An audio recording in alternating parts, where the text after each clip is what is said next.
Hey guys, Three and Out has its own YouTube channel, and we plan on doing coward type numbers.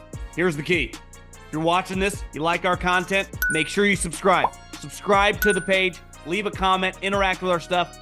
We do stuff on this page on a daily basis. 365. Three and Out podcast right here on YouTube.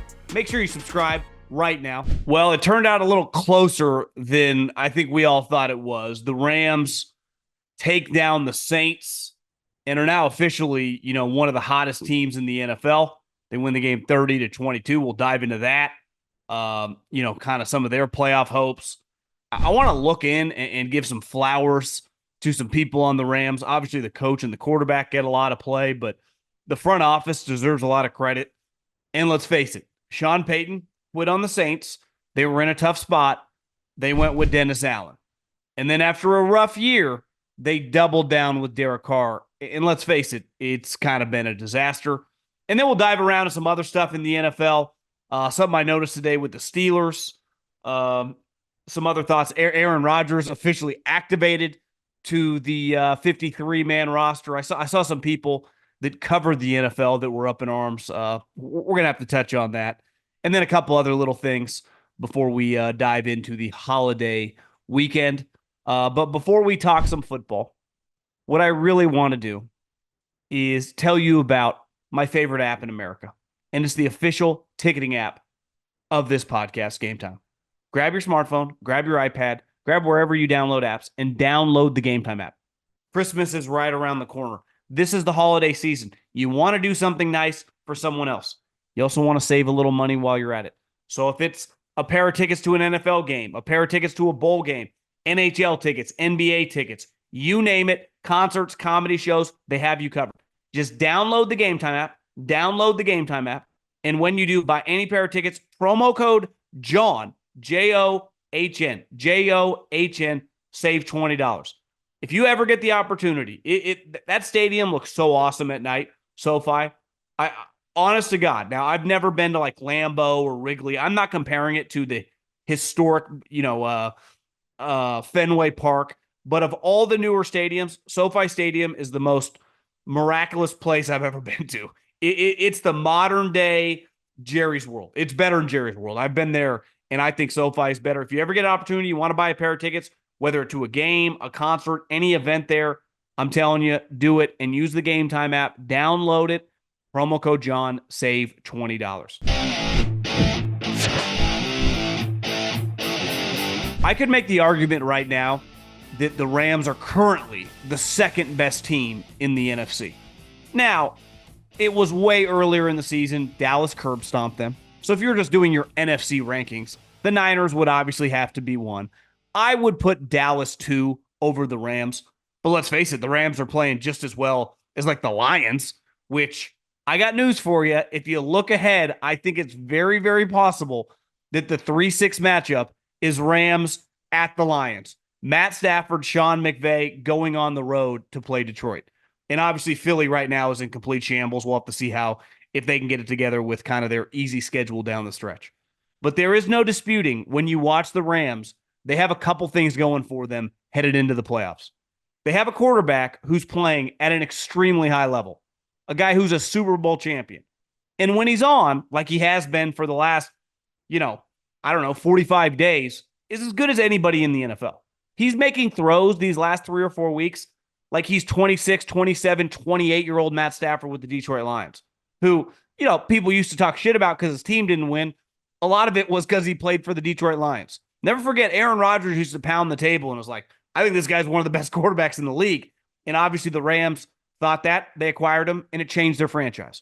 But the way that guy is playing right now and their offense and their defensive unit, I mean, if Raheem Morris, instead of being a defensive coordinator, was an offensive coordinator and his unit was having the success it's having with a bunch, Aaron Donald and a bunch of random young players, he would be a lock coaching candidate. He's been a head coach before, easygoing, people like him. Obviously, he's had a lot of success with Sean McVay, but he's a defensive guy. So I think he's going to get a bunch of interviews this offseason. It's hard to feel great about defensive coordinators feeling confident that they're going to get a job. We'll talk about Ben Johnson a little bit later. Some rumors that he wants $15 million a year. But he's got one thing going for him. He's an offensive coordinator. He impacts the quarterback. He coaches the quarterback, and he calls the offensive plays. But Raheem Morris, that team is just, listen, they're 8-7.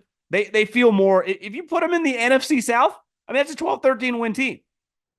I know the final score turned out to be a little closer. Block punt and a couple big throws. For the most part, the Saints were terrible. That was JV versus varsity the majority of the night. And those two teams coming in tonight, same record. You watch those two teams, they're not even in the same universe. I mean, honestly, the Saints feel more like a 6-7 win team, and the Rams feel more like an 11-12 win team. And they deserve a lot of credit. I was wrong. I thought they were going to suck. What did I underestimate? This is where I got to give the front office and Les Snead a lot of credit. That team, Puka Nacua, is one of the better young rookie wide receivers I can remember. That guy is a flat-out stud. That young running back, baller. The middle linebacker, 53. Now, he's a third-year guy, stud. The pass rusher they got from Wake Forest in the 5th round, really, really good player. So they had some core guys, right? All-time great defensive pass rusher in Aaron Donald. Cooper Kupp, one of the better players in the league when healthy. And Matt Stafford, obviously a max quarterback. But their ability this offseason, and never forget, last year when they sucked and they had to give their pick to the Detroit Lions because of the Stafford trade, it sucked. I mean, it's a big, kick in the nuts. It's not ideal to be awful and not have your first-round pick, right? Look at the Panthers this year. It's a rough year to go through because you're trying to win these games and you're losing them, and even the benefit of losing those games, you don't even get to reap. But where you do is once you get past Thursday night of the draft, you pick high in all the other rounds. And listen, we're very critical sometimes of successful GMs. This guy's not drafting well. This guy's not drafting well. It's hard to draft 25th in every round. When you have a team that's winning 12, 13 games, going to the second, third round, or the Super Bowl, you don't have a good draft pick in any round. So when you get that opportunity, and like we said with the Rams, they did have their first-round pick, well, they're drafting high in all the other rounds. And look what they did. I mean, Puka Nacua, now I know he was a later-round pick, but still, holy cannoli. Dude, the dude could play for my team any day of the week. I mean, you look at the way Sean McVay looks at that guy. He's in football love. I mean, you put that guy with Cooper Kupp, Kieran Williams, and the way Matt Stafford's playing in their young offensive line, Ryan Wendell, former Patriot offensive lineman, former Fresno State Bulldog, hired him as his offensive line coach this year. They've been good. And you watch the Rams right now and you go, this is whether they end up with 10 wins or not, we'll see that, week 18 is against the 49ers. Who knows what's going to be on the line? Who knows? The Rams might have seating locked up by then. They might rest guys. The Niners might not have anything to play for. Maybe they do. I don't know. It's hard to predict how that's going to shake out. But clearly the Rams are a very, very scary team going into the playoffs. Because if they were to play Philadelphia or the Lions, their offense can light them up like a Christmas tree. And defensively, beside Aaron Donald, you go, who are some of these guys?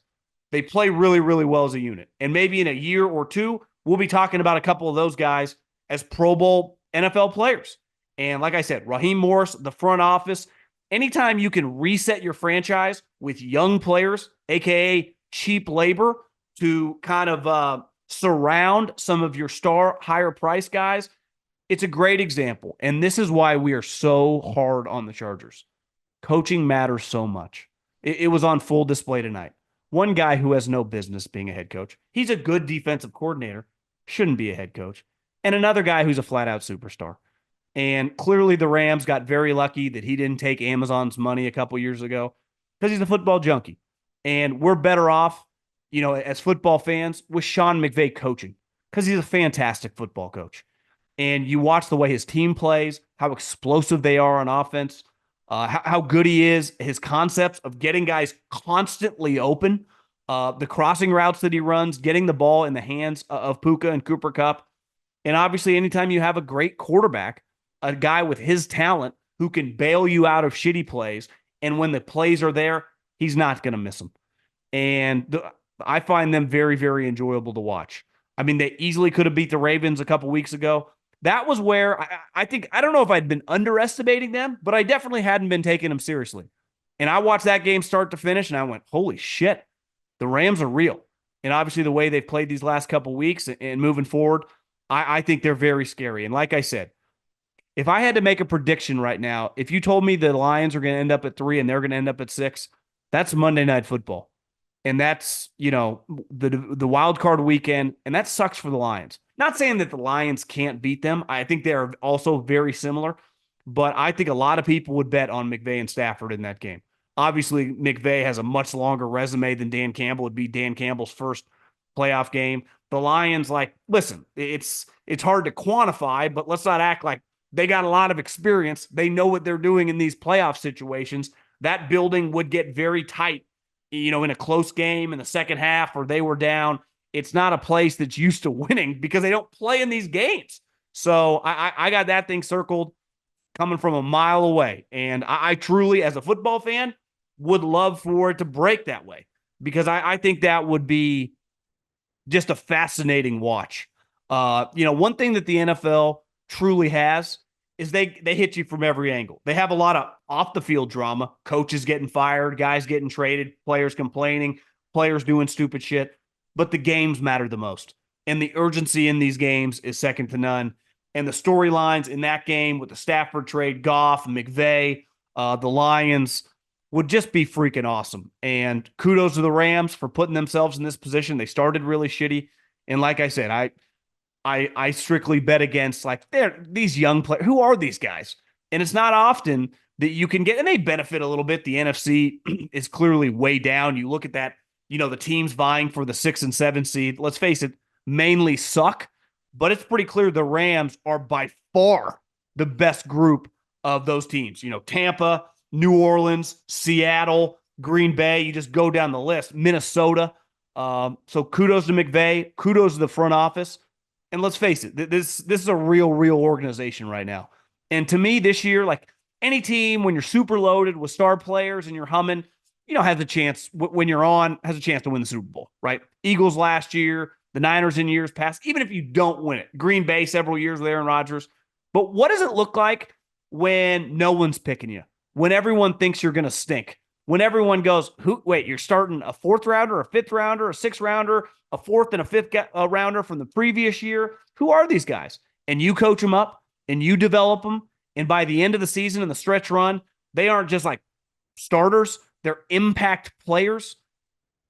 It's why in this league, coaches get paid so much money. It's why assistant coaches, when they're good, are worth $700,000, $800,000, $900,000. It's why defensive coordinator like Raheem Morris is making $2-3 million a year.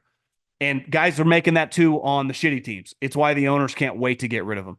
And Stan Kroenke should thank his lucky stars that he signed and hired McVay back in the day, because this is impressive. And the other thing, moving forward, they're not a team that's going to go away.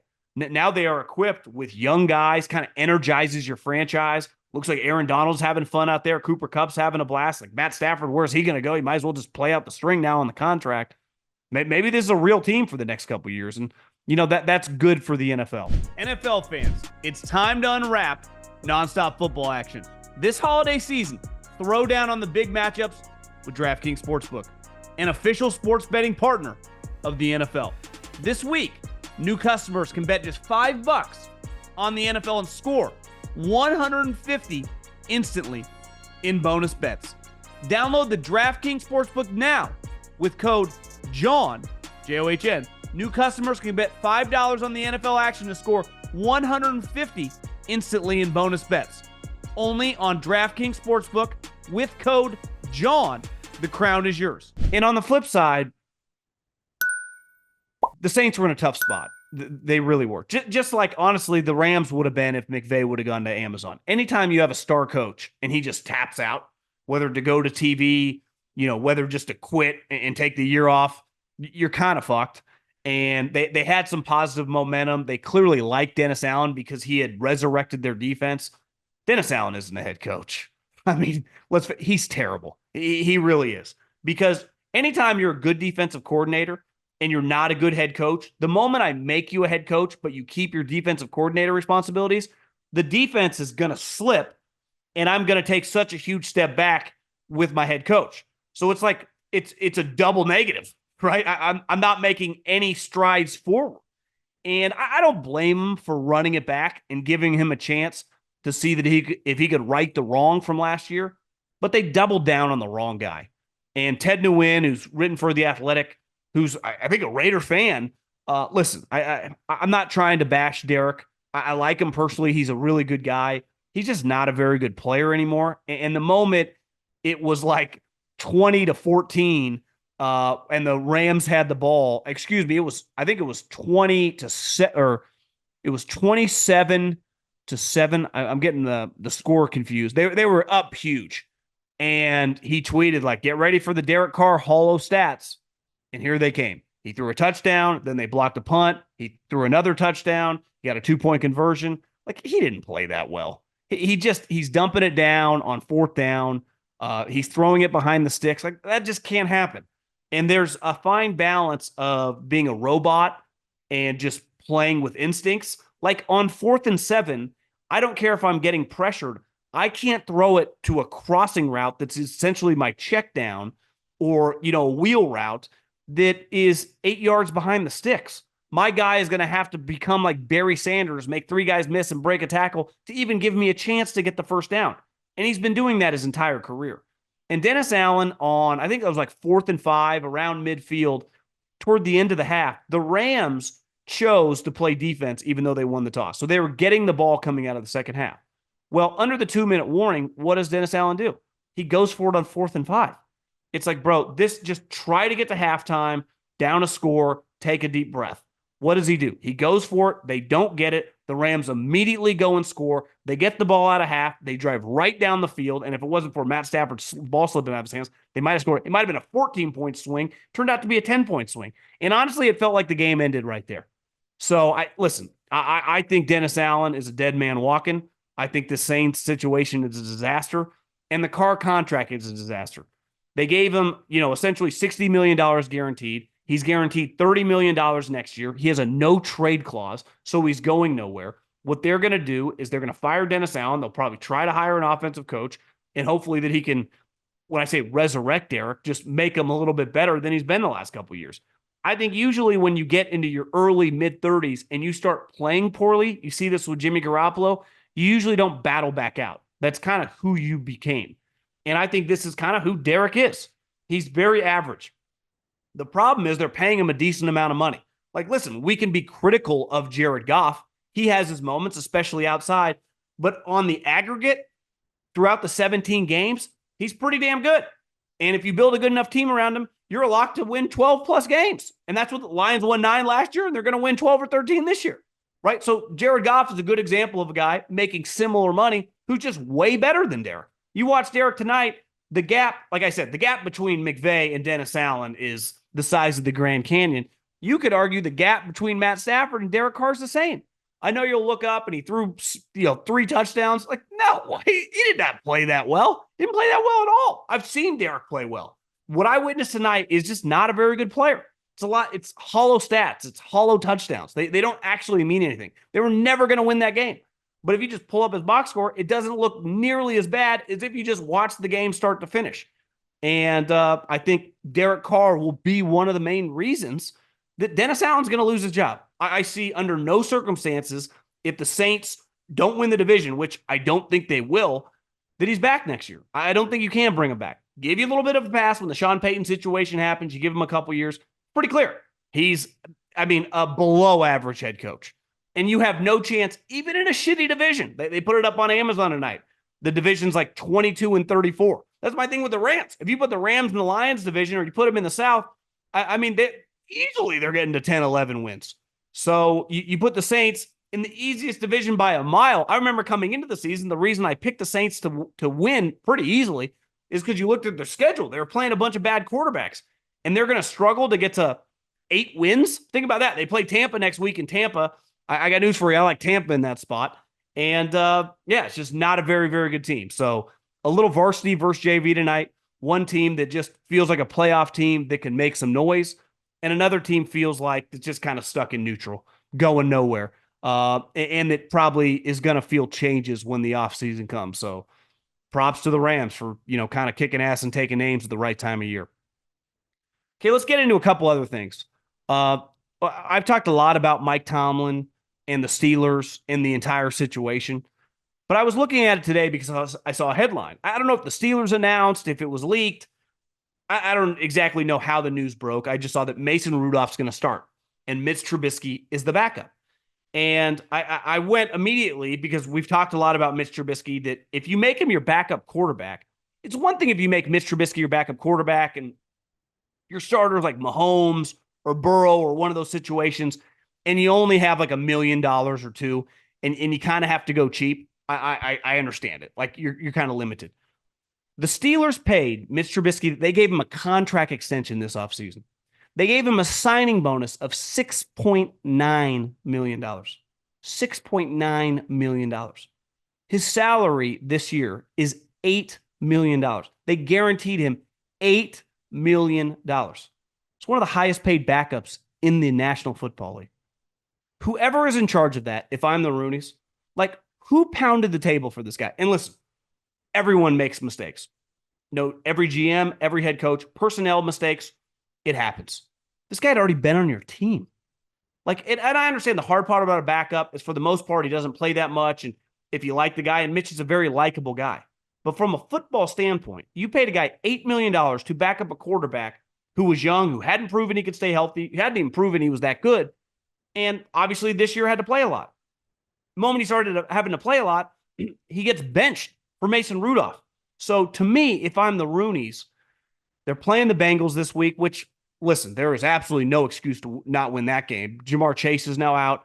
They just lost a defensive tackle to a broken leg or a bad ankle sprain. I forget the exact injury, but this Steeler team is in shambles. And I had a buddy in the league text me probably within the last month who's like, you know, an underrated part about the Steelers right now is they turned over, Kevin Colbert retired essentially. He's like, their front office isn't great. And one thing that Tomlin always had is a really good front office. And we're seeing all the stories come out about George Pickens saying he doesn't want to block because he doesn't want to get rolled up on. All night long, you're watching McVay just talk clearly to Herb Street now about how much he loves his wide receivers blocking, how hard Cooper Kupp, how hard Puka Nacua block. Obviously, the 49ers are defined by wide receivers blocking. To me, the culture and everything is all out of whack.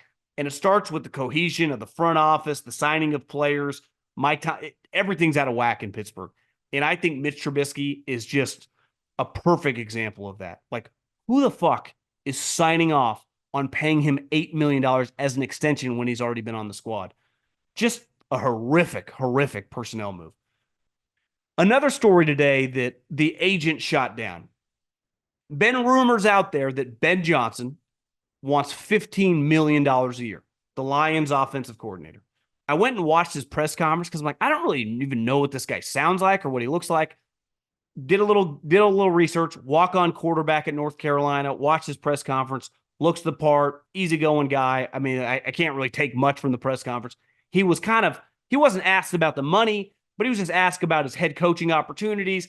He immediately refuses to answer, says you should be talking to Aaron Glenn about that too. He's clearly just a little uncomfortable, like any assistant coach is, when it comes to talking about being a head coach during the season. But I actually don't think it's that unrealistic. And even though the agent shot down, we are not asking for that money. All it takes is a little bit of a bidding war. And think about all the coaching jobs that are going to be open. And listen, I say it all the time. There is no guarantee any coordinator is going to be good. Absolutely none. Ben Johnson might be the next Kyle Shanahan. He could be the next flop. Like, you have no clue. It is so much easier to just call plays and manage the offense than it is to be the head coach. A guy gets a DUI, a guy gets arrested, your starting defensive tackle shatters his leg, your punter gets a concussion. Like, you have to deal with everything in the organization. You got the owner talking to you, you got the GM in your ass, you got sales and marketing asking you questions. It never ends. You have so many different obligations that the coordinator doesn't. So it's impossible to even project. Back in the day, when I was with the Eagles, one of the famous stories was the reason they hired Andy Reid from the Green Bay Packers, who technically wasn't even the coordinator, is because they had done a study. There is no guarantee that just hiring the best offensive coordinator equals a good head coach. And we've seen that over the years. I mean, sometimes special teams coach, sometimes a position coach, sometimes just failed head coaches just turn it around. I do think he's going to get an astronomical amount of money, though, because if Schefter is correct, then up to 10 head coaching jobs are open. There aren't 10 head coaching candidates. And the other thing, like I mentioned with Raheem Morris, like we've talked about before with Brian Flores, who is clearly a really good defensive coordinator, and there are several others, Dan Quinn, a lot of guys. Owners and GMs, and rightfully so, are just going to be inclined to hire the guy that fucks with the quarterback. Because we've seen Dan Quinn. When he had Kyle Shanahan, when he was awesome. When he didn't, he sucked. Right? We've seen Brian Flores. He hated Tua. He couldn't interact with his offensive staff. The offense pays the bills in the National Football League. I'm not saying a defensive coach can't be successful. And I'm not saying the defensive coaches aren't going to get hired. But just put yourself in the shoes of an owner or GM. You are going to be more inclined to lean offensively. That's why everyone's going to want Harbaugh, right? That's why everyone's going to want this guy. Even if Jim Harbaugh comes to the NFL, he can only go to one team. So let's just say there are 8 openings. Ben Johnson is easily going to be the number one candidate in 2 or 3 of them. And to me, all it takes, and this happens all the time in free agency, to gain a bidding process on, your services, it takes multiple teams. If you just have one team bidding on you, the number's not as high. Well, if you have 2 or 3 teams that want you, that number starts maybe at 5 years, $40 million, and can easily, when it's all said and done, end up 5 years, $65 million. So maybe he doesn't get 15, but I don't think it's out of the realm of possibility. You're looking at a $12, $13 million coach. You watch when Ben Johnson becomes a head coach in the NFL, I feel very confident in this. The number is going to be huge. It might not be $15 million a year, but I bet it's closer to 15 than it is to 8.5, 9. And it's crazy how far we've come with these coaching contracts. But if you go, well, hey, what if this guy is the next Sean McVay? Because if he is, then he's worth $25 million. Like I watched Sean McVay tonight. Whatever he's getting paid, he's underpaid. Right? Watch Andy Reid. Watch Kyle Shanahan. Whatever they're making, they're underpaid. That's why everyone's up in arms about Sirianni. Like, what's he doing? Can't call the plays. Right? He doesn't do anything with the defense. Like, how many motivation speeches can you give? I need you to out-scheme my opponent. I need you to motivate and scheme. That's why these offensive head coaches make so much money. Listen, getting in an accident is hard. Hiring Morgan & Morgan is easy. 35% of all fatal accidents occur between 6 o'clock and midnight. People aged 15 to 24 had the highest rate of emergency room visits due to car accidents of all age groups. Morgan & Morgan is America's largest injury firm with over 100 offices nationwide and 900 lawyers. Morgan & Morgan has been fighting for the people for over 35 years. Listen, we've all known people who have gotten accidents, and having good representation is key. Having someone that you can believe in and submitting an injury claim with Morgan & Morgan is so easy. If you're ever injured, you can check out Morgan & Morgan. Their fee is free unless they win. For more information, go to forthepeople.com/John or pound law, pound 529 from your cell phone. That's forthepeople.com/John or pound law, pound 529 from your cell. This is a paid advertisement. Aaron Rodgers. He was activated today to the 53-man roster, or earlier this week, and they had to cut some random fullback that I've never heard of. And I saw a lot of people like Ross Tucker, people that played in the NFL, that covered the NFL, they're like, this is insane. A guy loses his job for Aaron Rodgers, who's not even going to play, who literally said on Tuesday that he's done, he can't play this year. Yeah, of course. You paid Aaron Rodgers $75 million, partly because he gave you a haircut. He's your franchise. You clearly are getting an excuse this year because he's injured. You'll do anything. Obviously, you don't want to just put him on injured reserve, right? Because the 21-day window ends. You have to make a decision on his roster status. You want him to come to practice every day. Even if he's going to be limited, you want him with the quarterbacks, with the wide receivers, with the offensive line. If that's worth maybe an extra win, if that's just worth his psyche, I got news for you. No one gives a shit about the 53rd guy on a roster, because at any moment, if there's an injury, he's the first guy to get cut. And this is a good example. He got cut. He didn't just get cut for the coach's son, for the owner's cousin. He got cut for Aaron Rodgers. Yes, Aaron Rodgers isn't going to play a game. Just like that guy would not have played a game. You were basically cutting a guy who was going to be inactive on game day for Aaron Rodgers for a lot of stuff that's hard to quantify. That's the easiest move Joe Douglas has made all season. So some of these NFL people up in arms, and I get it. It hits it home to a lot of guys whose career end with getting cut, and they're sensitive to that type of stuff, especially with a guy who, every game check is a big deal. I understand that, but that not really the way the world works, right? If somehow they're like, 3 and out is taking up Coward's spot, we gotta put Coward over you. Like, what do you think would happen to me? Bye, John. I mean, that's what are we talking about? So sometimes the reaction, whether it be former players or by the media, is just very uninformed when it comes to the business of football. I mean, like I said, I think that is easily the quickest move that no one had to think about that the Jets have made in the last couple of years. So Aaron Rodgers officially now on the active roster, and he will be inactive, obviously, on game days. Let's see, what else? I guess the last football thing before we dive into a couple other little things is Florida State officially wants out of the ACC. Like, of course they did. When Florida State got left out of the playoffs, the ACC officially died. Unofficially, it had been hanging by a thread. Officially, it's over. Same thing with the Big 12. Everyone knows, like, oh, they're going to expand the playoffs. It's going to be much more fair. You do know when the playoffs get expanded that the SEC and the Big 10 probably have between 8 to 10 teams every single year in the playoffs. They're going to dominate. They're going to have like a Google, Netflix level monopoly on this thing. And Florida State knows it. And Florida State knows the only way they can have future success, sustain it financially, is to get out of the ACC. There are a lot of complications. I did a little reading. The clauses, the contracts they have that are ironclad since till 2036. I think they will find a way to break them. And the moment they do, and that dam breaks, get ready for Clemson, get ready for Miami, get ready for maybe North Carolina to join them and go to the SEC. And that'll officially kind of end this has always been inevitable. The super conferences. That's how it's going to end. Notre Dame and someone else will end up in the Big Ten. This thing's been a wrap from the jump.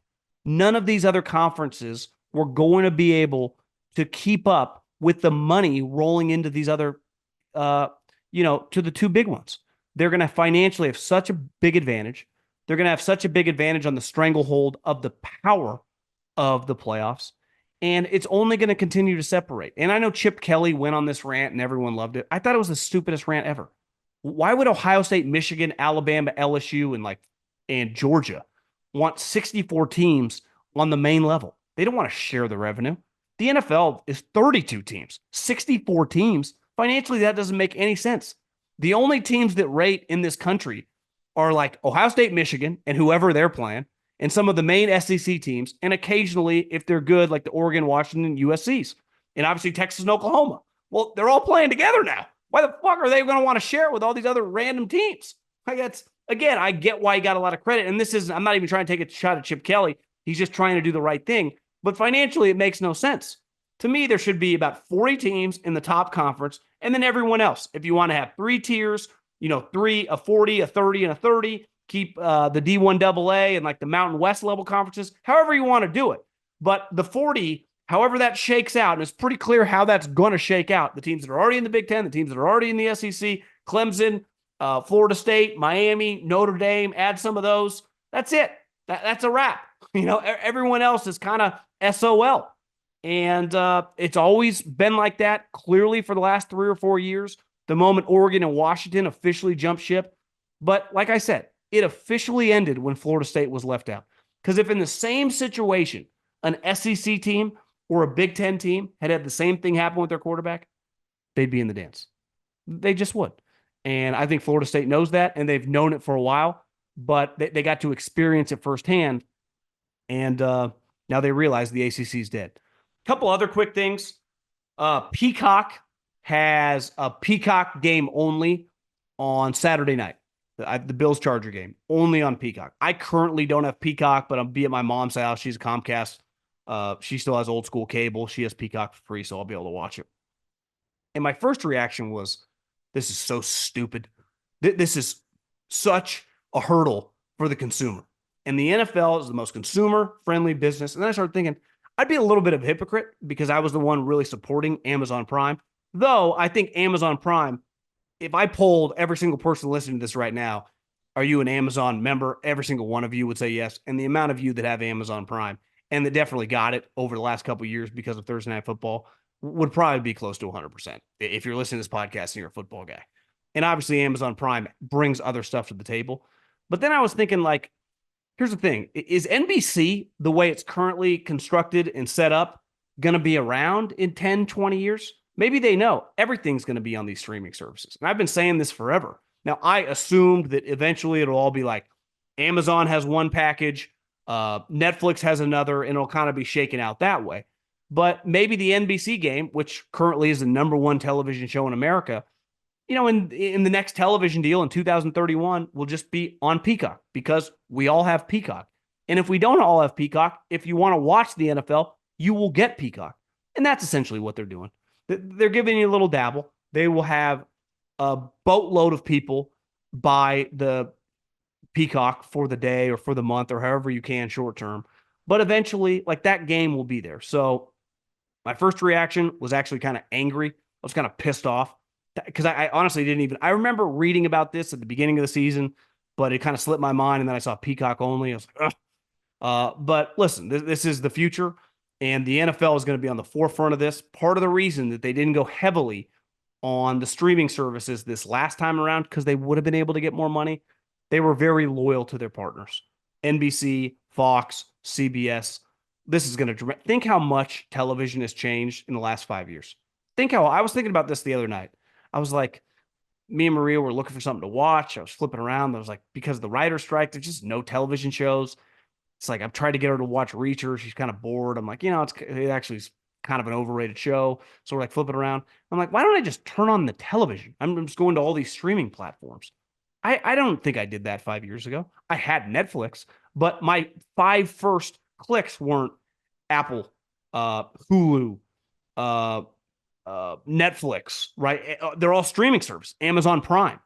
It was always just, I went to the cable box. And I just flipped around to see if a movie or show was on. So think of how dramatically it's going to change in the next 5, 6, 7 years. So listen, some of us are going to be angry, not myself, but I would have been if I was here and I just would have had to pay for it. But let's be real. This is how it's all going to be moving forward. And I think, like, the ACC officially dying, I think the Pro Bowl now is just completely officially dead. I saw it was announced today that they've added tug of war. They're no longer really playing the game, right? They canceled the game years ago in pads because it was so terrible. Then they tried to do flag football. It was even worse. And now they're doing essentially like a bunch of screw around events. I actually don't think it's terrible. Like tug of war with the offensive linemen. I remember when I was a kid, like Brett Favre, Troy Aikman, Steve Young, they used to get all the sweet quarterbacks and they would have like events of like hitting moving targets, throwing it, who could throw it the farthest. The problem, I think, for the NFL is the Pro Bowl game, for as much as all of us people that watch football talk so much shit about it, I refuse to watch it the last 3 or 4 years. That last year when Mac Jones made it in the flag football game and did the gritty, I was like, this is beyond dumb. Still got millions of people to watch. I saw a clip today of the most watched sports, right? Obviously, it's football. On the average game, the average NFL game does like 9 million people. All the other major sports do under 1 million people for all the games. The NBA is like 600 grand. Baseball and hockey are like 200,000 and 300,000 people. So even the Pro Bowl used to do like 6, 7 million people when it was at its lowest, when it was most embarrassing. So it is hard. Your partners pay all this money, and it's hard to get millions of people just to watch Patrick Mahomes throw the football at a moving target. So I think that you're just going to have to add a lot of different events. I think a strongman competition. I think maybe get the 4 best guys who are good at golf. It's going to be in Vegas. Play at the win, a little the match style, have that going on simultaneously. You're going to have to do a lot of that and basically just call it like a 4 hours NFL skills competition. But it will not be the same. And I think the NFL knows that. They're trying to kind of piecemeal it because none of the players want to play, right? And even when they play, they freaking hate it. And it became a disaster for the NFL when everyone started making so much money. I mean, that legendary Sean Taylor hit on the punter, it feels like it's all been downhill from there. And listen, I don't blame the guys. If I was an NFL player, I would not, under any circumstances, even play in a game if they were Pats. I wouldn't do it. One, because we're not going to go hard. And two, I can't risk, if we're not going hard and it's football, some weird injury, right? And then even the flag football thing, it's like, it became kind of embarrassing for the brand of the NFL, even though it's actually kind of parallel some of the football we watch on Sundays. But I get it. I mean, I just think more and more, there's just so much money in the line. You can't convince these players, and I support them. I wouldn't risk any sort of injury doing anything stupid on something that doesn't matter at all. So listen, the Pro Bowl's dead. I wanted to end with this, the bold take of the week. I've always been good at working out. Working out's not my problem, but my diet for the last, I don't know, I'd say all of 2023 has been pretty terrible. The amount of sweets I've eaten this year has probably shattered records, but I don't plan on stopping now. So my bold take of the week is I plan on not turning down any single item for the next week. I'll be home for the holidays. We're going to be eating big. I'm going to about 3 different family gatherings with her family, with my family, the in-laws, with all sorts of people, and food's going to be flying. And I am not turning down anything. I plan on coming back. My cleanse, my quest toward a healthy body that is my temple. Once upon a time, it no longer is. Starts probably about I'm not even starting in 2024. I'll start about Wednesday or Thursday of next week. But starting Saturday, Sunday, and Monday, I plan on putting on a performance of eating and obviously drinking as well and watching football because we have about 7 million football games Saturday, Sunday on Peacock Saturday, Sunday, and then, cap it off Monday night, Niners Ravens. So my bold take of the week, I plan on eating everything in sight. Brought to you by Guinness. Gather your friends, raise your glasses, and toast to a win. Guinness Draft Stout, imported by Diageo Beer Company, USA, New York, New York. Please drink responsibly.